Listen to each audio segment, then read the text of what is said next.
Elizabeth gave this kingdom everything: her childhood, her freedom, her money, even her future.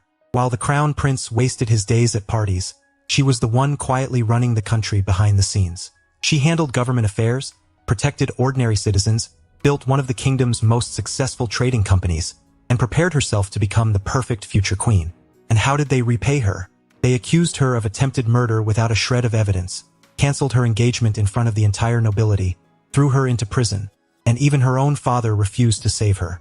But that was their first mistake, because Elizabeth wasn't simply some abandoned noblewoman. Hidden inside her was Beelzebub, one of the legendary 7 great grimoires, a divine artifact capable of recording other people's magic and allowing her to use it herself. And once Elizabeth finally realized that the kingdom she spent her entire life protecting had never truly valued her, she made a decision that would eventually bring that same kingdom to its knees. But before we get there, we need to go back to the night everything fell apart. Inside the brilliantly decorated royal hall of Haldoria Palace, Crown Prince Fried suddenly calls Elizabeth before the assembled nobles. Standing beside him is Sylvia Lockett, the woman he has recently grown suspiciously close to. And without presenting any actual evidence, Fried announces that Elizabeth has committed several terrible crimes. He claims she abused her position to torment Sylvia. He says Elizabeth deliberately pushed her down a staircase. And then he goes even further, accusing his own fiancée of trying to kill the woman he loves. Elizabeth immediately asks to defend herself, but Fried clearly didn't bring her here for an investigation. He already decided the verdict. Before everyone in the hall, he cancels their engagement and announces that Sylvia will become his new fiancée. Then he orders Elizabeth arrested. And what makes this entire situation even more ridiculous is that Elizabeth isn't some random noble daughter. She is the daughter of Chancellor Leiston, one of the most powerful men in the kingdom. More importantly, she may be the single person keeping Haldoria functioning. Because for years, almost every responsibility Fried should have handled was quietly being dumped onto her. Elizabeth had been promised to the crown prince since childhood. From the moment that decision was made, her entire life became preparation for the throne. She studied politics, economics, diplomacy, etiquette, horsemanship, swordsmanship, and practically anything else a future queen might need. And once she entered the palace, the workload only became worse. Night after night, Elizabeth sits behind a desk surrounded by mountains of government documents, while her maid Mireille brings her tea and worries that she is going to work herself sick. Invoices, budgets, reports, petitions, documents that should have been sitting on Fried's desk somehow always ended up on hers. And where is the crown prince while his future wife is running the kingdom? Usually at another party. Mireille absolutely hates it. She cannot understand why Elizabeth keeps accepting responsibilities that belong to someone else. But Elizabeth's answer reveals exactly what kind of person she is. She isn't doing this because she loves Fried. She isn't trying to impress him. She does it because every bad decision made inside this palace eventually affects ordinary people outside it. If Fried mishandles the government, he might be embarrassed for a few days. The citizens could lose their livelihoods. So Elizabeth keeps working, and her influence doesn't stop at the palace. Outside the royal court, she personally created the Fennel Trading Company, which eventually became one of the most important commercial organizations in Haldoria. Instead of using the company to make herself even richer, Elizabeth sends much of its profit toward charitable work and programs supporting ordinary citizens. One day, while walking through town with Mireille, she accidentally overhears several people talking about her. They have no idea Elizabeth herself is standing nearby. The citizens praise her as one of the few nobles willing to defend commoners at court. Some even believe the divide between wealthy nobles and ordinary people would have become far worse without her. Elizabeth becomes embarrassed listening to them, but hearing those words also gives her strength. For her, this is proof that the sleepless nights and endless sacrifices actually mean something. Unfortunately, the royal family sees things differently. When Elizabeth returns to her office, Fried is waiting for her. He wants her to arrange an audience with the president of the Jacko Trading Company. Elizabeth refuses. Jacko has been abusing the smaller businesses beneath its control and taking an unreasonable share of their profits. She isn't even trying to destroy the company. She simply wants the royal family to warn them and temporarily restrict their access to court until their behavior improves. Fried couldn't care less about any of that. His real concern is that he publicly supports Jacko, so punishing the company might make him look bad. He demands to know why Elizabeth cannot simply obey her future husband. And somehow, even after being spoken to like that, Elizabeth still tries to protect him. She explains that scandals involving companies connected to the crown can damage public trust in the royal family. And when the royal family loses credibility, the entire country suffers. After Fried finally leaves, Elizabeth even orders Roberto to keep an eye on him so people with bad intentions cannot manipulate the prince. That's the kind of relationship they have. Fried creates problems. Elizabeth quietly prevents those problems from becoming disasters. Not long afterward, Elizabeth finally gets something almost unbelievable. A day off. Mireille prepares everything for a relaxing trip, and for once, Elizabeth has changed out of her work clothes. Then her father arrives, and just like that, the vacation is dead. Sieg explains that an emergency international summit has been called because of a monster threat. The king must leave the next morning, and as chancellor, Sieg has to travel with him. The problem is that Haldoria's national founding celebration is happening the following week. Foreign guests are already on their way, meaning the event cannot simply be cancelled. So naturally, the king gives Elizabeth responsibility for the entire royal banquet. Her one day of freedom disappears before it even begins, and once again she accepts it. By this point, Haldoria has become so dependent on Elizabeth that the people officially ruling the country can barely function without handing their responsibilities to her. While preparing for the banquet, Elizabeth notices something else. Outside the window, Fried is embracing Sylvia Lockett. Sylvia is the adopted daughter of House Lockett, and her outspoken personality has made her popular at court. It also caught Fried's attention. Mireille expects Elizabeth to be furious. Instead, Elizabeth remains surprisingly calm. She always assumed a future king might have other partners and mentally prepared herself to accept that for the sake of the kingdom. But there is one thing she cannot ignore: rumors. So Elizabeth later calls Sylvia into her office. During the conversation, she notices a bruise on Sylvia's leg. Sylvia casually says she probably injured herself by accident. Elizabeth doesn't threaten her. She doesn't demand that she stay away from Fried. She simply warns Sylvia that becoming too intimate with the crown prince in public can create rumors that damage both his reputation and the kingdom. Sylvia politely agrees. Then she walks into the corridor and immediately begins crying. Almost perfectly on cue, Fried appears. Sylvia suddenly acts as though her injured leg is bothering her, and Fried rushes over to support her. When he notices the bruise, he asks what Elizabeth did. And this is where Sylvia becomes very careful. She never actually says Elizabeth hurt her. Instead, she lowers her eyes, says everything is her own fault, and asks Fried not to speak badly about Elizabeth. Which, of course, makes Fried even more convinced that Elizabeth must have done something terrible. Sylvia never has to tell the lie directly. She simply gives Fried enough room to invent it himself. And judging by the tiny smile she shows while resting in his arms, she knows exactly what she is doing. That brings us back to the royal banquet. The banquet Elizabeth personally organized while the king and Sieg were away. Fried turns the entire celebration into a public trial. He repeats the story about Sylvia falling down the stairs. He claims Elizabeth damaged his reputation. Then he accuses her of attempted murder. Elizabeth asks for a chance to explain herself. Instead, Roberto grabs her shoulders and forces her to kneel.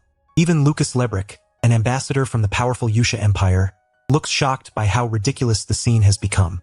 Within minutes, the woman responsible for organizing the banquet, managing government affairs, and supporting half the kingdom's economy is treated like a convicted criminal in the very hall she prepared. And while Elizabeth is dragged away, Sylvia stands quietly beside Fried. The news eventually reaches the international summit. King Blatt is furious. He immediately calls his son an idiot and considers returning home to investigate. This should have been the moment someone finally stood up for Elizabeth. Instead, her own father makes everything worse. Sieg calmly tells the king that Elizabeth should solve the problem herself. According to him, if she cannot overcome something like this, then perhaps she was never worthy of becoming Fried's wife. So rather than defending his daughter against an obviously suspicious accusation, Sieg turns her imprisonment into another test. Even stranger, the king accepts his logic. 1 month passes. Elizabeth remains in prison, and somehow she is still working. Her cell is filled with books and government documents because even after the kingdom throws her behind bars, people continue depending on her to perform their jobs.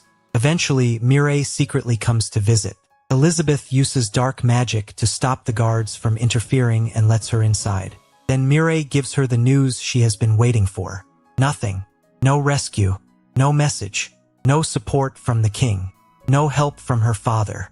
After an entire month, Elizabeth finally realizes they genuinely expect her to fix everything herself. Again.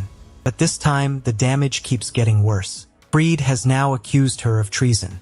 He is also targeting the Fennel Trading Company. Using his political influence, he pressures merchants and nobles into supporting a transfer of ownership. If he succeeds, the company Elizabeth built to protect workers and ordinary citizens will become another political weapon controlled by the Crown Prince. And even from inside prison, Elizabeth's first reaction is concern for everyone who will lose their jobs or be exploited if Fried gets control. Mireille has finally had enough. She reminds Elizabeth of where she herself came from. Years earlier, Mireille's family lost everything. She was left with two terrifying possibilities: being sold into slavery or being forced into the red light district. Elizabeth was the person who rescued her. She gave Mireille a safe home. She treated her like a human being instead of property. And because Mireille has spent years beside her, she knows better than anyone how much Elizabeth sacrificed for other people. Yet what did Elizabeth receive in return? The royal family used her. Her father abandoned her. Fried humiliated her. Sylvia manipulated the situation. Roberto forced her onto her knees.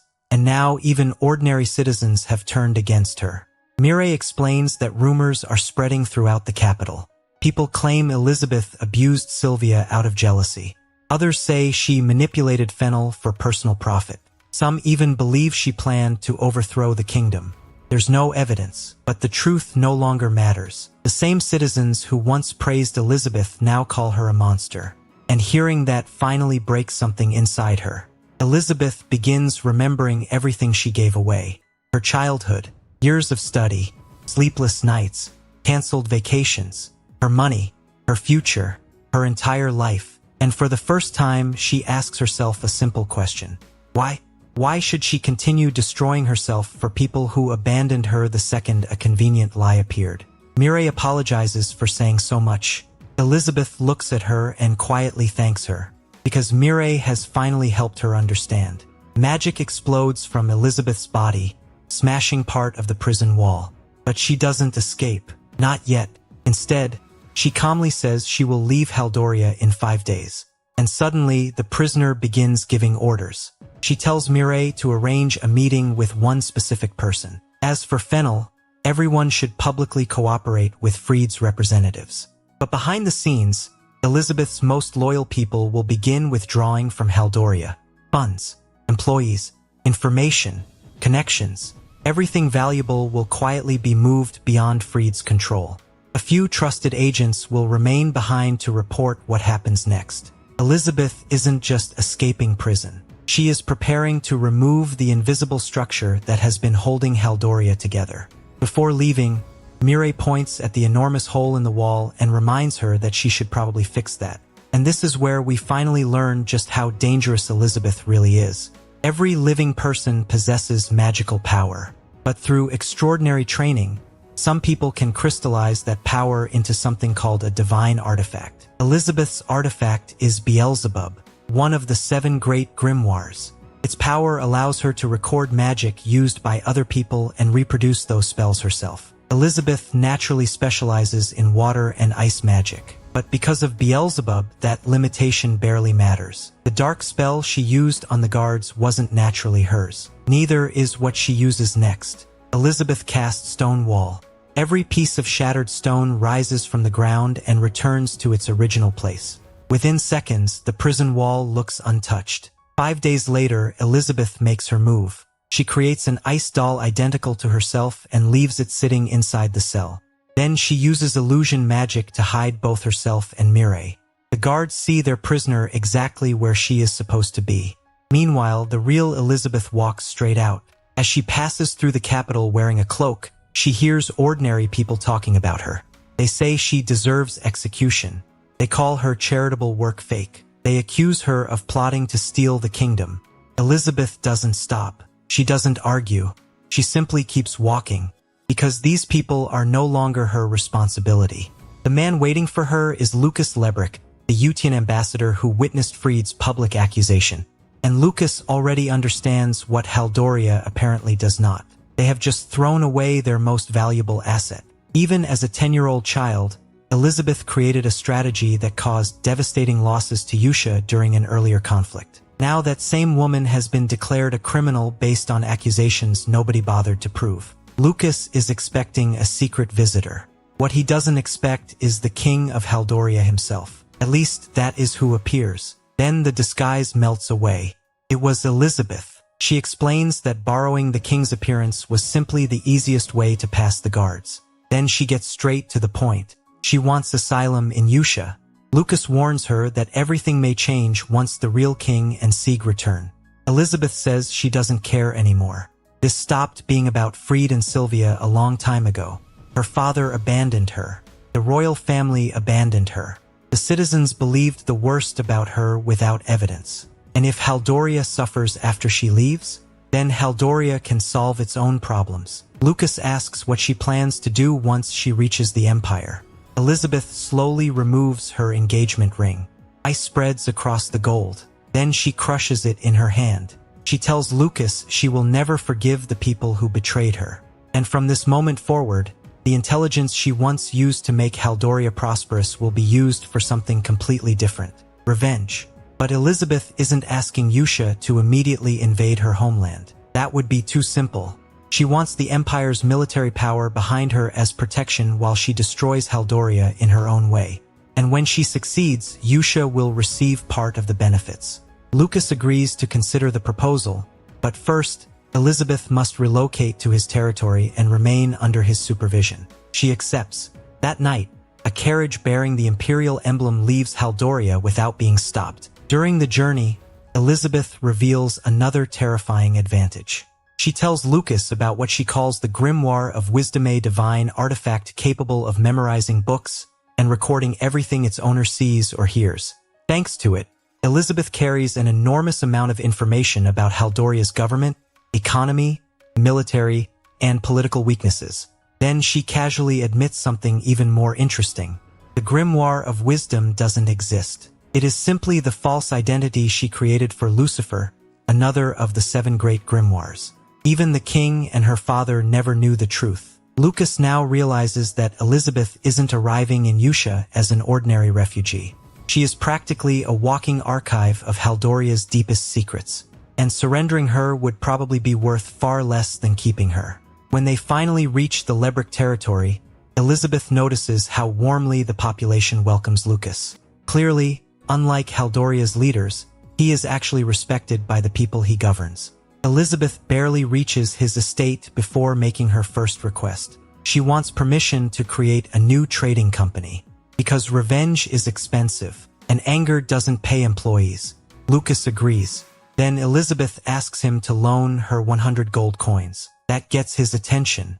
So Elizabeth offers collateral. Not property, not jewelry, herself. Using a magical contract, she promises to repay 200 gold coins within 1 year. If she fails, Lucas may sell her into slavery or claim ownership of her directly. Any sensible person would probably reconsider the business plan at that point. Elizabeth signs without hesitation. She tells Lucas that 1 year from now, his table will be covered in gold. The company doesn't even exist yet, and Elizabeth has already guaranteed a 100% return. Her first headquarters doesn't exactly inspire confidence. For 1 gold coin, she purchases a ruined building with broken windows, rotten wood, and enough dust to make Mireille question whether they bought an office or discovered an ancient tomb. Elizabeth doesn't care. It's cheap, and more importantly, it belongs to her. She also asks Mireille to stop calling her by her old title. Elizabeth Leiston, the crown prince's fiancée, was left behind in Haldoria. From now on, she is Elizabeth Leis. 1 week later, the abandoned house has been transformed into the Trader Trading Company. Now they just need something to sell. Mireille expects Elizabeth to restart the luxury cosmetics business that made Fennel successful. But they currently lack the workers, equipment, and supply lines. So Elizabeth chooses something much simpler. Soap. A small pink bar of soap. Mireille tests it and immediately realizes the quality is far better than anything ordinary people can buy. Still, she struggles to imagine how soap is supposed to fund the destruction of a kingdom. Elizabeth explains that the soap itself is not the real goal. It is easy to manufacture. Almost everyone needs it, and unlike expensive cosmetics, it can reach a broad range of customers. More importantly, it can open doors. Elizabeth doesn't only need money. She needs relationships, influence, patrons, people with enough status to protect her business and enough curiosity to spread its name. So Mireille gathers information about important people throughout the territory, and Elizabeth chooses her first target, Father Louis of the Libris Church. She visits his chapel pretending to be nothing more than a new merchant asking for prayers for her company. During their conversation, several children run inside and proudly announce that they earned a coin that day. Louis explains that the church operates an orphanage nearby. Despite support from Lucas, they are struggling financially, so some of the children perform small jobs around town to help. Louis feels terrible about it. Elizabeth sees something different. Those children are helping because they know the priest genuinely cares about them. She makes a donation, and, being Elizabeth, she disguises her kindness as business logic. Customers are the most important thing a company can have, she says. Children eventually grow into adults. Supporting the person caring for future customers is therefore a long-term investment. Father Louis can tell exactly what she is doing. She is using the language of business because admitting she simply wanted to help would embarrass her. But this relationship is going to become far more valuable than either of them realizes. Meanwhile, Mireille has been distributing free soap samples among servants working in noble households. The launch is ready. Elizabeth deliberately keeps the supply limited and prices the product only slightly higher than normal soap. Mireille argues that something this good could easily be sold for much more. But Elizabeth isn't chasing maximum profit yet. She's chasing demand. If everybody can buy something immediately, it becomes ordinary. If only selected people can get it, everyone else starts wondering why they were excluded. Elizabeth wants Trader to become the first name people think of whenever they hear the word soap. The strange thing is, it works. 3 months later, demand has exploded. Soap is selling constantly. Rosewater, lotion, and shampoo production is booked out. Customers keep appearing because they hear other influential people talking about Trader. But Elizabeth still refuses to sell to everyone. Potential buyers are investigated. Only selected customers receive limited supplies. And part of the company's profit continues going to churches and charities. So while Trader earns money, it also builds loyalty among groups other merchants ignore. Now Elizabeth is ready for the second stage. One day, while eating outside with Mireille, she deliberately starts discussing the company's soap formula. She says the recipe is locked securely inside Trader's vault. Sitting nearby is a man named Glans, and he hears everything, exactly as Elizabeth intended. The Guzzle Trading Company has been losing customers because of Trader. Its president is furious. His employees keep telling him Trader is small and the losses are mostly limited to cosmetics. But the president realizes the real danger. Elizabeth's customers are influential nobles. Even people who cannot buy Trader products have started criticizing Guzzle and asking why the company doesn't carry the new brand. Attacking Elizabeth openly could therefore anger half the people Guzzle depends on. Then Glans arrives with wonderful news. Trader's formula is stored in a vault, and greed immediately does the rest. Guzzle decides he will steal the recipe. Then he can manufacture the same soap, sell it for several times Elizabeth's price, and profit from the reputation she created. He thinks he has discovered the perfect shortcut. What he doesn't realize is that Elizabeth has been waiting for him to take it. At the same time, Mireille receives news from Haldoria. Sylvia has now officially been recognized as Fried's fiancée. So what happened at the banquet is no longer temporary. The position Elizabeth spent her entire life preparing for has legally been handed to Sylvia. Then Mireille gives her something worse. An official arrest warrant has been issued for Elizabeth. And the man who helped legitimize the accusations is her father. Sieg personally supported the process. The man who once promised to do anything necessary for Haldoria has apparently decided that sacrificing his own daughter counts as part of the job. Elizabeth is furious, but instead of losing control, she turns that anger into fuel. Her revenge is no longer an emotional promise. It is becoming a plan. And right on schedule, that plan begins moving. 2 investigators from the Merchants Guild arrive at Trader. Someone claims the company's soap has caused severe injuries. Elizabeth goes with them voluntarily. Laboratory tests quickly prove that Trader's real products contain nothing dangerous. There are also no injury reports connected to any legitimate customer. Before leaving, Elizabeth asks to examine the supposedly poisonous soap. It looks almost identical to hers, but someone clearly manufactured it incorrectly, which is exactly what she expected, because the formula inside Trader's vault was never complete. Elizabeth split the recipe into two parts. One half was stored in the vault. The other remained with her. Without the missing neutralizing ingredients, anyone trying to manufacture soap from the stolen recipe would create something dangerous. In other words, she didn't simply protect the formula. She left bait, and Guzzle swallowed it whole. The investigators trace the counterfeit products back to his company. Guzzle is arrested for selling dangerous soap, theft, and unlawful entry. Elizabeth later meets him and demands compensation for the damage done to Trader's reputation. Guzzle arrogantly refuses. He insists that the guild cannot force him to surrender anything and sarcastically tells Elizabeth to bring someone important from the Libris church if she believes she deserves protection. Then the door opens. Father Louis walks in. Guzzle's confidence disappears instantly. Louis calmly warns him that Elizabeth is a major supporter of the church. Someone who damages her reputation without cause is not going to be ignored. Elizabeth then presents her idea of fair compensation. Guzzle's entire company, its facilities, its supplies, its employees, its resources, and his personal assets. One stolen formula has now placed everything he owns on the table. But the best part of Elizabeth's trap hasn't even been revealed yet. After Guzzle loses control of the business, the guild mentions that someone may have encouraged him to steal the formula. That person is Grans Carton, Guzzle's former accountant. There isn't enough evidence to prosecute him. Elizabeth says that won't be necessary, because Grans now works for her. The man enters Trader expecting punishment. Instead, Elizabeth gives him money and promotes him. Grans was never Guzzle's spy. He was hers.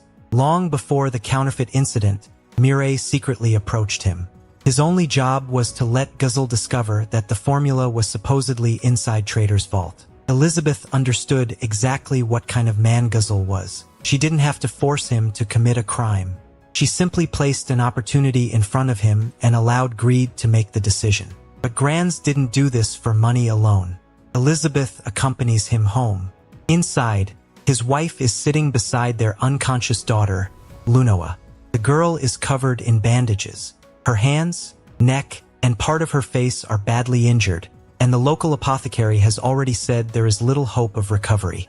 This is why Grans agreed to help. He needed money for his child. Elizabeth approaches the bed. Then Beelzebub appears. She tells the family the artifact merely amplifies her spells, keeping its real ability secret. In truth, Elizabeth once recorded the healing magic of Haldoria's archbishop.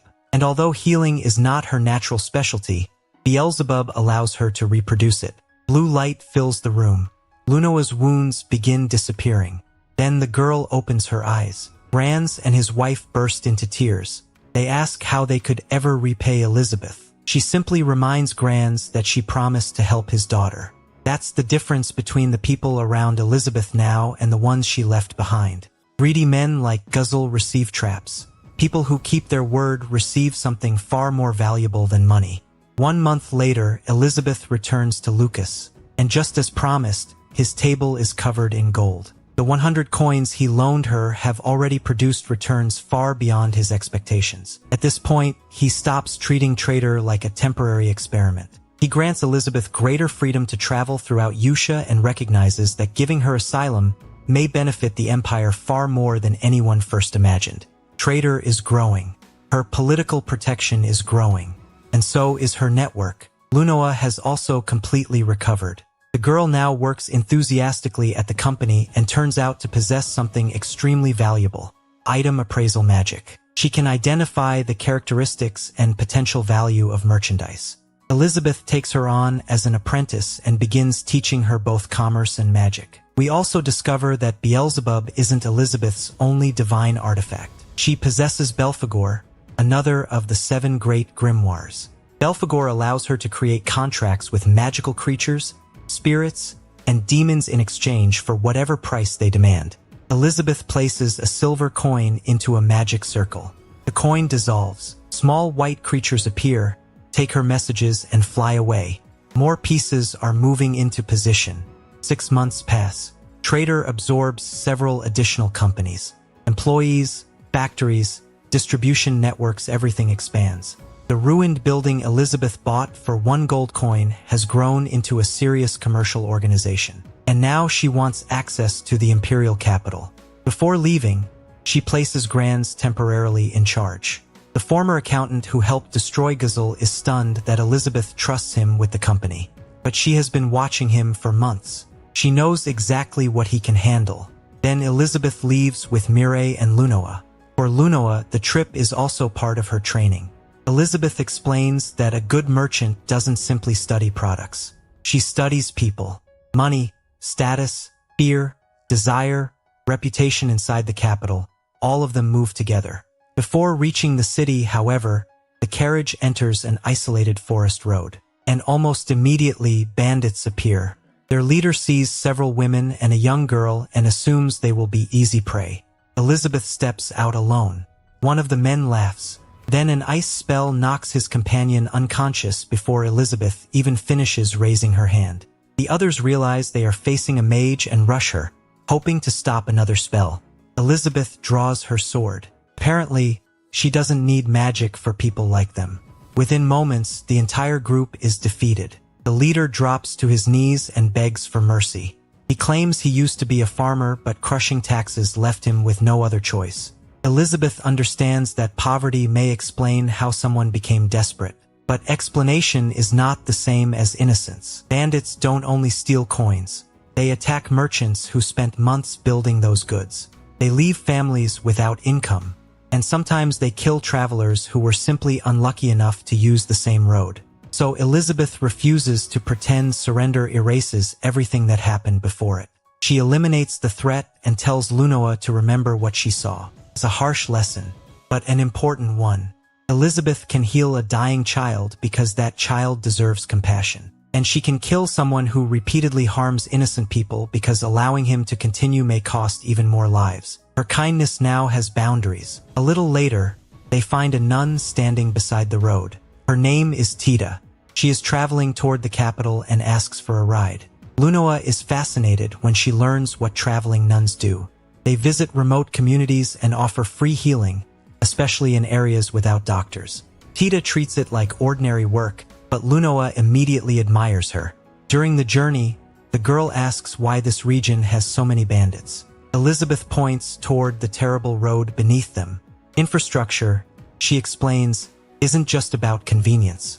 A competent lord repairs roads. That makes it easier for merchants to transport food and products.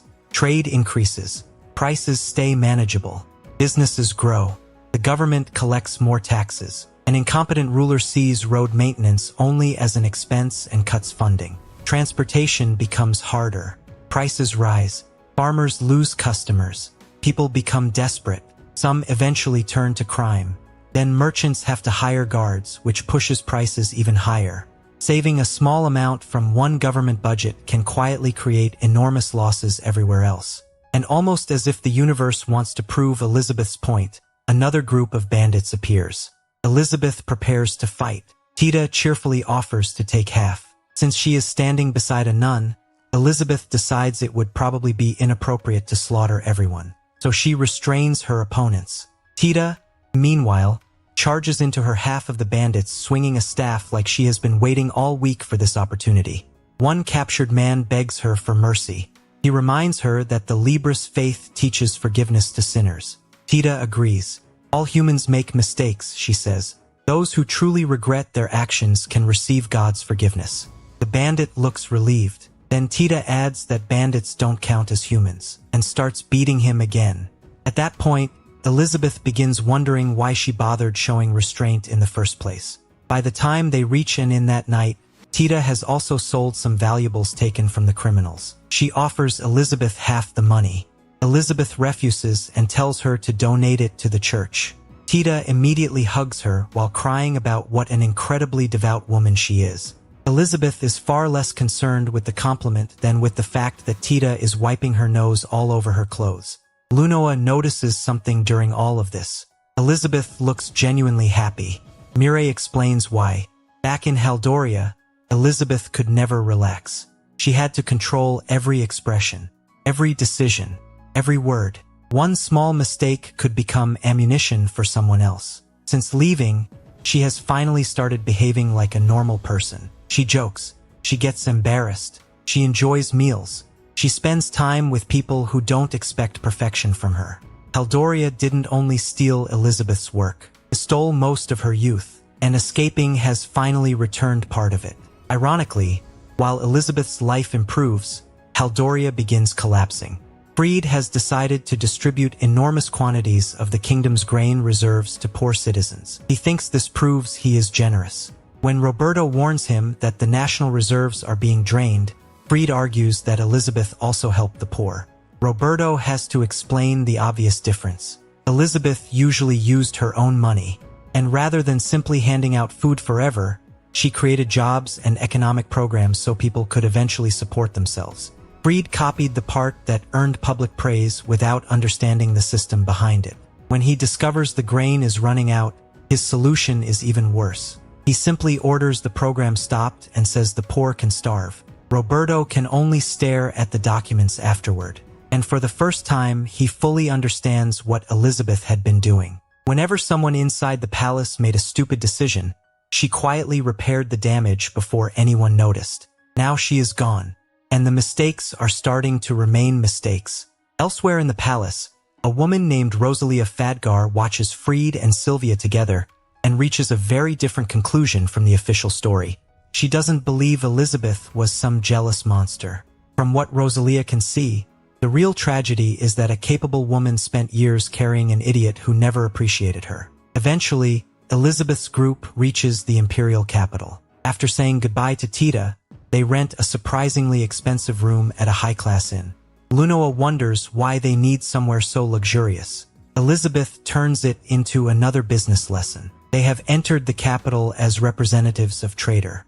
Appearance matters. If the president of a rapidly growing company stays somewhere obviously cheap and poorly maintained, potential partners may begin questioning the company's finances or credibility. And more importantly, this city is filled with people watching each other. They need privacy and security. That evening, an elderly man arrives. He almost calls Elizabeth by her former name before correcting himself. This is Arnaud Longley, one of her old commercial subordinates from Haldoria. He remained loyal after she disappeared and has already prepared several things for her arrival. Possible residence, commercial building, contacts, information. The following day, Arnaud shows Elizabeth an excellent multi-story property. It costs slightly more than planned, but the location and available space are too good to ignore. Elizabeth buys it immediately. Trader now has a home inside the imperial capital. But Mireille sees another problem. As the company grows, she cannot remain beside Elizabeth every minute. They need a personal attendant. The difficulty is trust. Elizabeth is still officially wanted by Haldoria. If a servant recognizes her as Elizabeth Leiston and reports her identity, years of preparation could collapse. So Mireille suggests something Elizabeth doesn't particularly like: a magically contracted slave. Lunoa is uncomfortable when they enter the first slave establishment. People sit behind bars while the owner talks about them like inventory. Elizabeth doesn't choose anyone. A magical contract may guarantee obedience, but she refuses to treat another person carelessly simply because the law allows it. At a second establishment, things are noticeably different. A young man guides them inside, and Elizabeth recognizes the name Cedric Trading Company. Its owner, Cedric Ruins, is famous throughout the merchant community as the educator. He is also connected to the Imperial Merchant Guild Council, an organization of 7 enormously influential merchants whose power reaches directly into politics. So Elizabeth's simple search for an attendant has suddenly become her first encounter with the highest level of imperial commerce. Cedric already knows who she is. Trader expanded far too quickly to remain unnoticed. The most powerful merchants in the capital have started paying attention. Cedric shows them his training system. People here learn arithmetic, reading, writing, cooking, sewing, combat, and anything else suited to their abilities. One instructor became a slave because of debt, but his talent for mathematics now allows him to teach others. Cedric's philosophy is simple: treating people only as tools limits what they can become. Train them, keep them healthy, develop their strengths, and eventually they become far more valuable. Elizabeth immediately understands. It is almost the same philosophy she used at Fennel and now uses at Trader. Then Cedric introduces the candidate he believes fits her needs. Misha Tail, a young Catkin woman who is so nervous she can barely introduce herself without stuttering. She doesn't have much practical experience, but her training scores are excellent. Her race also gives her strong endurance and physical ability, which is useful considering how often Elizabeth's carriage seems to find bandits. Elizabeth chooses her immediately. The magical contract is transferred. Before Misha leaves, Cedric tells her to serve her new employer well. Misha breaks down crying as she thanks him for everything he did for her. That reaction tells Elizabeth more about Cedric than any business speech could. Only 2 days later, Misha is already adapting incredibly fast. She manages Elizabeth's schedule and remembers almost every task. Elizabeth doesn't treat her like a disposable servant. She corrects her mistakes, teaches her, and starts developing her into another genuine member of Trader. Meanwhile, the company prepares its first major product for the capital. Lipstick. The opportunity to launch it comes almost perfectly. Lady Melanie, an influential noblewoman, invites Elizabeth to a private gathering. A room filled with wealthy women interested in cosmetics is basically free advertising. At the event, Melanie introduces Elizabeth as Trader's president and publicly announces that the cosmetics she uses were created by her. The other women immediately become interested. They already admire Melanie's appearance. Now they want whatever she is using. Elizabeth tells them the capital branch is not officially open yet, and because production is limited, Trader will initially operate through membership. People personally introduced by Melanie will receive priority. It's clever on several levels. Trader gains customers. The customers feel special. And Melanie becomes more influential because access to Elizabeth's products now passes through her. Everyone wins, especially Elizabeth. Then she reveals a new pink lipstick. The entire room notices. Elizabeth promises to send every guest several shades to test before opening day. By the time she leaves, Trader already has wealthy customers waiting for a store that technically doesn't exist yet. A single tube of lipstick has opened the door to Imperial High Society. That night, Elizabeth and Mireille are walking back when they hear shouting from an alley. 3 men have surrounded Tita. Apparently, they believe she cheated during a card game. Tita calmly asks whether they have proof. Then she blasts the first man with a snow bullet spell. By the time Elizabeth reaches them, Tita has already handled the situation. Mireille immediately points out that this is not exactly how most nuns spend their evenings. Tita almost admits to cheating, then quickly claims she was actually spreading God's love inside the tavern. And apparently God's love was somehow arranging the cards in her favor. Before Mireille can question that logic any further, Tita suddenly claims she hears suffering people somewhere in the distance and runs away. Elizabeth can only watch her disappear. Somehow, knowing Tita is still causing trouble makes the capital feel a little more familiar. Back in Haldoria, things are getting worse. King Blatt finally admits that domestic administration is barely functioning. His attention is consumed by international affairs. Freed is useless, and the person who handled most of the government has been branded a traitor. So the king summons Rosalia Fadgar and asks her to take over Elizabeth's work. Rosalia immediately understands the irony. The royal family discarded one highly capable woman. Now they are asking another woman to clean up the mess. When the king calls Elizabeth a traitor, Rosalia is careful not to openly challenge him. But once she sees Elizabeth's old office, even she is shocked. Documents cover everything. The workload is absurd. Only now does Rosalia understand how much Elizabeth had actually been doing. And she realizes something else. If Elizabeth truly wanted to betray Haldoria, the kingdom would already be in much worse condition. A woman with her intelligence, contacts, magical power, and knowledge of government secrets could have caused catastrophic damage. The fact that Haldoria is merely struggling means one thing. Elizabeth hasn't seriously attacked yet. In Yusa, Lucas reaches a similar conclusion. He invites Elizabeth for coffee and explains that he has already reported everything to the Emperor. The Empire is still observing her. They are not officially supporting her revenge. But Trader is creating jobs, generating money, building commercial connections, and even placing its products in the hands of Yusa's Empress and Princess. As long as Elizabeth benefits the Empire, the government has no reason to stop her. Then Lucas asks the question he has been waiting to ask. How exactly does she plan to destroy Haldoria? Elizabeth picks up a red rose. Everything she has done so far, she explains, is preparation. Building traitor, recruiting talented people, connecting herself to the church, entering noble society, winning the favor of imperial clients, creating relationships with powerful merchants. She is surrounding herself with interests that Haldoria cannot attack without provoking half of Yusa. Then ice spreads across the rose in her hand. Elizabeth says her real plan will accomplish two things at the same time. It will make Yusa stronger and crush Haldoria. Then the frozen rose shatters. The revenge Lucas has been waiting for still hasn't technically begun, but every road leading toward it is now open. Meanwhile, Freed remains blissfully unaware of how dangerous the situation has become. At the training ground, he defeats a knight and proudly lectures him about serving the kingdom. The moment Freed walks away, the other knights reveal what actually happened. His opponent deliberately lost. Nobody wants to embarrass the crown prince and get reassigned to some miserable border fortress. One soldier quietly says that if Freed worked even half as hard as Elizabeth did, he might actually become respectable. Freed overhears the name. Instead of wondering why his supposedly traitorous former fiancée is still being praised by his own knights, he becomes furious. Soon afterward, Sylvia is approached by officials who want to begin preparing her for life as the future queen. They don't expect perfection. They simply want her to begin studying. Sylvia refuses.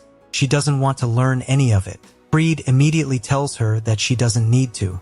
Apparently, the next crown princess of Haldoria doesn't need politics, economics, diplomacy, or administration. Her only job is to stay beside Freed and make him feel better, which honestly explains quite a lot about where this country is heading. Later, Freed and Sylvia are shopping for jewelry when a merchant notices the prince complaining about constantly being compared to Elizabeth. She realizes that what he really wants is an achievement, something that proves he is capable. She suggests that military success could restore his authority. And the moment the conversation turns toward Yusa, something dangerous begins forming in Freed's head. Before the merchant can go very far, Rosalia barges into the room carrying a huge pile of government documents. She looks at the jewelry covering the table, then at Freed, then at Sylvia, and she completely loses patience. Everyone else in the palace is working day and night because of the prince's decisions, while he is sitting here shopping. Sylvia accuses Rosalia of jealousy. Rosalia actually laughs. Respect, she explains, cannot be ordered. It has to be earned. Then she asks Freed what exactly he has done to earn anyone's respect. Freed tries hiding behind his title. Bad idea. Rosalia reminds him that House Fadgar commands an enormous military force. The crown cannot afford to casually make her family an enemy. Freed turns red with anger but doesn't dare punish her. Rosalia drops the documents onto the table. His assignment is simple. Sign them. That is apparently the highest level of government responsibility anyone currently trusts him to handle. Looking at Freed and Sylvia, Rosalia finally understands something about Elizabeth. She never lost to Freed. He was never even her opponent. For years, she simply carried him. And the second she stopped, everyone discovered how helpless he really was. Unfortunately, Freed responds to humiliation exactly the way you would expect. He finds a document concerning financial aid to one of Haldoria's vassal states. He calls the country's people parasites. Then he decides to personally alter the aid policy. No analysis, no diplomatic planning, no understanding of what may happen afterward, just pride.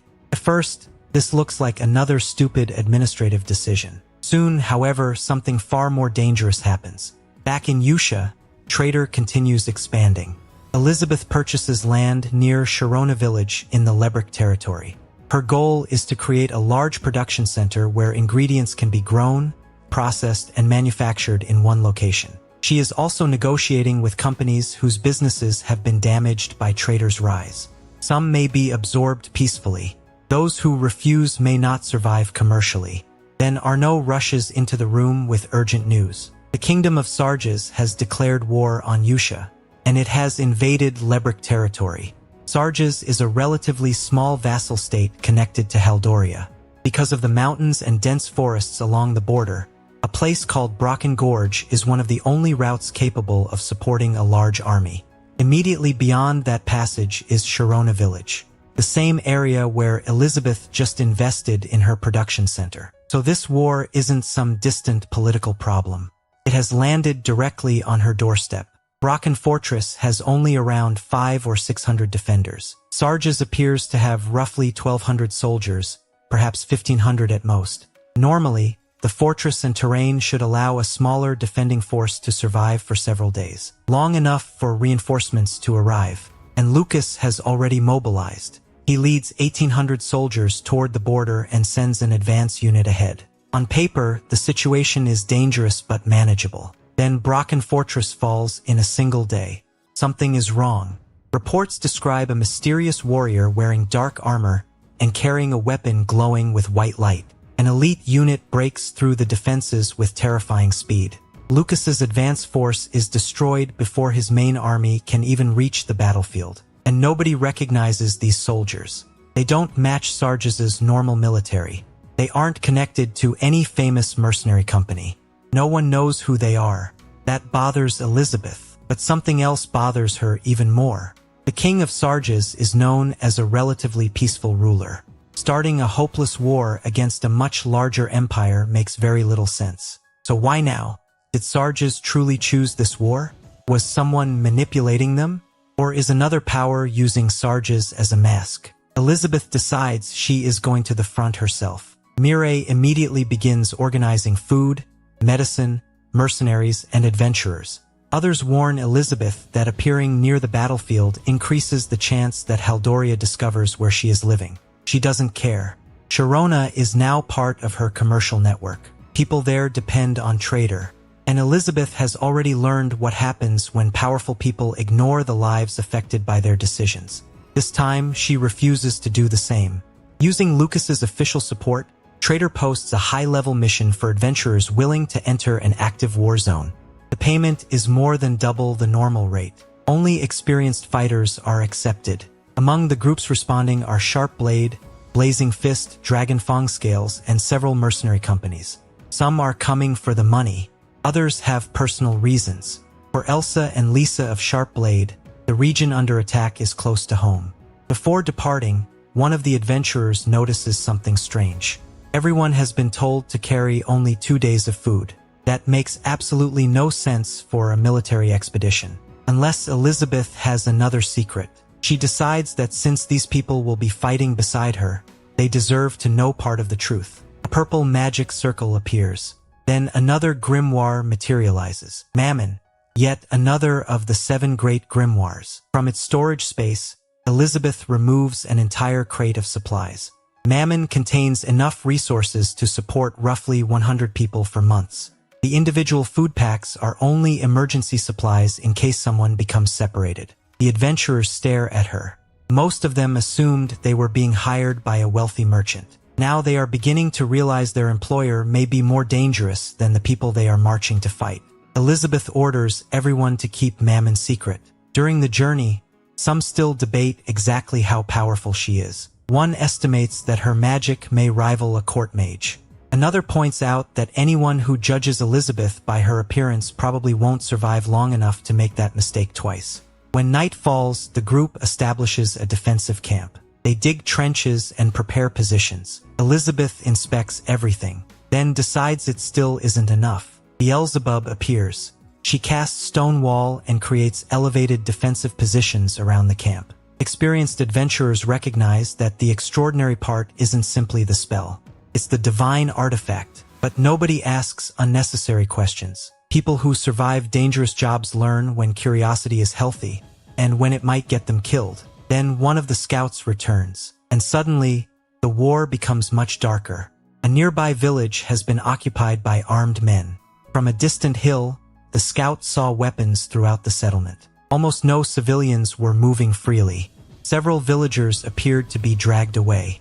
There was blood between the houses. She only counted around 10 enemies, but that was merely the number visible from outside. Elizabeth immediately asks the obvious question. Were they Sarge's soldiers? Nobody knows, and that creates another problem. Attacking civilians like this doesn't match the reputation of Sarge's king. So these men could be regular soldiers ignoring orders, deserters, mercenaries, the mysterious elite troops that destroyed Brocken, or someone else entirely. Mireille asks Elizabeth what they should do. They still have supplies to deliver, a war to investigate, a larger army somewhere ahead of them. Elizabeth doesn't hesitate. The supplies can wait a little longer. The people being dragged from their homes may not have that time. She orders everyone to prepare for combat. And this is where Elizabeth's new life becomes something much bigger than revenge. Because she left Haldoria believing she was finished protecting kingdoms. But now another kingdom is moving toward war. An unknown military force has appeared on the battlefield. Civilians are disappearing. Her business, her allies, and the people under her protection are all directly in the path of the invasion. And the deeper Elizabeth looks into this war, the more it begins to feel like someone behind the scenes is moving pieces on the board. The exact kind of game Elizabeth understands better than almost anyone. So while Haldoria continues collapsing without the woman it betrayed, Elizabeth draws her sword and prepares to enter an occupied village. Not as the crown prince's discarded fiancé, not as the prisoner they accused of treason, but as Elizabeth Leis, the merchant, mage, strategist, and future enemy Haldoria created with its own hands. And if the people behind this invasion truly believe she's just another wealthy merchant caught in the middle of their war, they're about to make the same mistake as everyone who betrayed her before.